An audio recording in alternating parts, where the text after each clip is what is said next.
पप्पू यादव की गिरफ्तारी बिहार में चर्चा का विषय बनी हुई है। सांसद की गिरफ्तारी के बाद राजनीति गर्मा गई है। इसी बीच बोधगया के एक होटल में पत्रकारों से बातचीत के दौरान केंद्रीय मंत्री जीतन राम मांझी ने पूर्णिया के सांसद पप्पू यादव की गिरफ्तारी को लेकर प्रतिक्रिया दी। उन्होंने कहा कि इस विषय पर ज्यादा टिप्पणी करना उचित नहीं है, लेकिन जिस मुद्दे को पप्पू यादव ने उठाया था वो एक छात्रा से हुई बदसलूकी और उसकी हत्या से जुड़ा बेहद दुखद मामला है, जिसकी निंदा सभी को करनी चाहिए।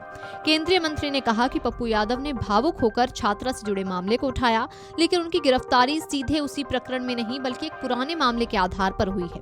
उन्होंने कहा कि कानून को अपना काम करने देना चाहिए और सभी को कानूनी दायरे में रहकर ही अपनी बात रखनी चाहिए। मांझी ने बताया कि राज्य के गृह मंत्री सम्राट चौधरी पहले ही स्पष्ट कर चुके हैं कि मामले की हर स्तर पर जांच की जा रही है। सामान्य जांच के साथ एसआईटी, सीआईडी और सीबीआई भी मामले की पड़ताल कर रही है।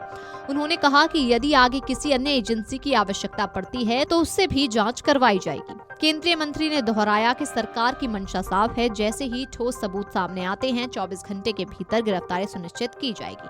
उन्होंने कहा कि पप्पू यादव की गिरफ्तारी को कानून की प्रक्रिया के तहत ही देखा जाना चाहिए। इधर सांसद की गिरफ्तारी की खबर मिलते ही पूर्णिया के कई इलाकों में समर्थकों का गुस्सा भी फूट पड़ा। समर्थकों ने इस कार्रवाई को राजनीतिक बदले की भावना से प्रेरित बताया। शहर के प्रमुख चौराहों पर टायर जलाकर प्रदर्शन किया गया और प्रशासन के खिलाफ जमकर नारेबाजी हुई। समर्थकों का कहना है कि 3 दशक पुराने मामले को आधार बनाकर एक लोकप्रिय जननेता की आवाज दबाने की कोशिश की जा रही है। जानकारी के अनुसार 21 साल पहले पप्पू यादव और उनके सहयोगी के खिलाफ विनोद बिहारी लाल नाम के शख्स ने शिकायत दर्ज करवाई थी। उन पर आरोप लगाया गया था कि उन्होंने धोखे से मकान को हड़प लिया। पहले वो किराएदार के रूप में मकान में घुसे, इसके बाद मकान पर कब्जा कर लिया। काफी लंबे समय से कोर्ट में ये केस चल रहा था, लेकिन पप्पू यादव इसमें शामिल नहीं हो रहे थे। इसके बाद कोर्ट ने गिरफ्तारी का वारंट जारी किया। पप्पू यादव की गिरफ्तारी के बाद कई नेताओं की प्रतिक्रियाएं सामने आई हैं। इसी बीच राहुल गांधी और प्रियंका गांधी ने भी उनका समर्थन किया था।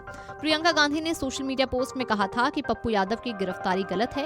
कांग्रेस नेताओं की तरफ से आरोप लगाया गया कि जब कोई जनप्रतिनिधि महिलाओं के खिलाफ अपराध और प्रशासनिक लापरवाही पर सवाल उठाता है तो उसे दबाने की कोशिश की जाती रही है। साथ ही पत्रकारों से बातचीत के दौरान मांझी ने अमेरिका द्वारा लगाए गए टैरिफ और विपक्ष के आरोपों पर भी प्रतिक्रिया दी। उन्होंने कहा कि जब अमेरिका के राष्ट्रपति डोनाल्ड ट्रंप ने भारत पर 50% टैरिफ लगाया था, तब प्रधानमंत्री नरेंद्र मोदी ने सभी केंद्रीय मंत्रियों को सार्वजनिक बयान न देने का निर्देश दिया था और कूटनीतिक और आर्थिक स्तर पर स्थिति को संभाला था। Video desk amarujala.com।